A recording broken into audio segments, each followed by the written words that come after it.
Today on Forbes, inside Fintech's newest unicorn, a credit card backed by your home. In 2019, Sadi Khan was in his mid-30s, had been rising through the ranks at Facebook for 6 years, and felt ready for his own startup. He began looking for market inefficiencies that someone with tech smarts could profitably exploit. One that caught his attention related to consumer borrowing.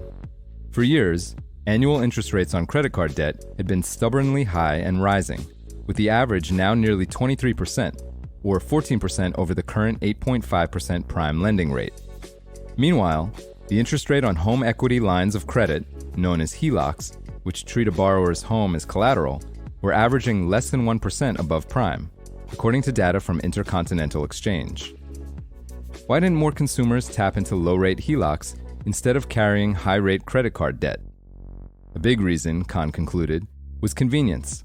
It took a, quote, ridiculous amount of paperwork and time, often 4 weeks or longer, to set up a HELOC. What if he could use technology to speed up the HELOC approval process and then inject that borrowing power into a credit card, making home equity lines easier to both obtain and draw down?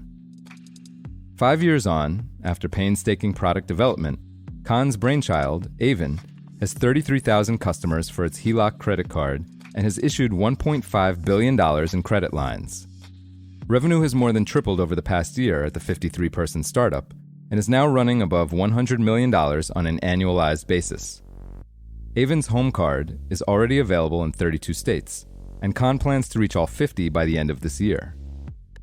Just as notable, in a currently depressed market for fintech funding, the Campbell, California startup just raised $142 million in Series D venture investment at a $1 billion valuation.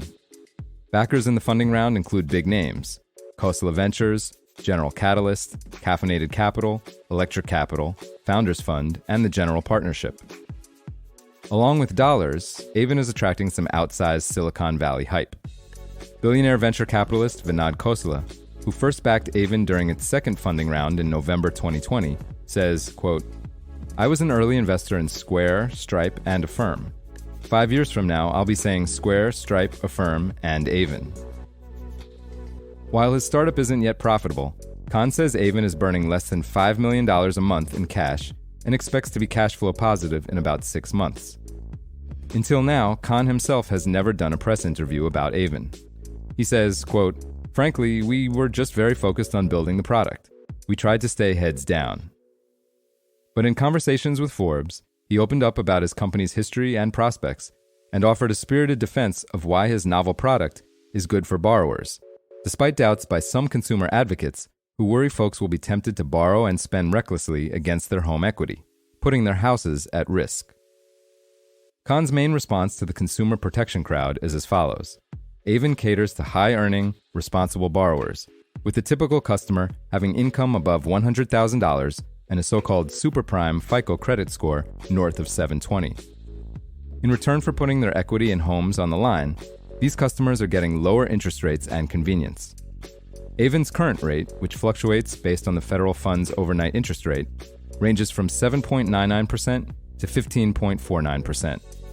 Khan claims these are among the lowest rates for HELOCs available in the US when comparing borrowers with similar FICO scores.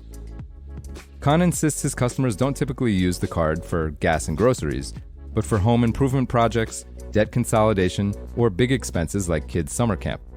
In other words, the sort of major expenditures traditional HELOCs are tapped for. Merchant categories where the Aven card can't be used include casinos, lotteries, gambling websites, and crypto brokerages, but those restrictions can be circumvented if customers take cash withdrawals. When Khan is asked about whether customers could gamble away their home equity, the 39-year-old CEO declares, quote, "If you're irresponsible, this is not the product for you."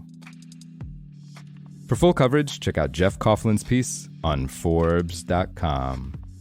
This is Kieran Meadows from Forbes. Thanks for tuning in.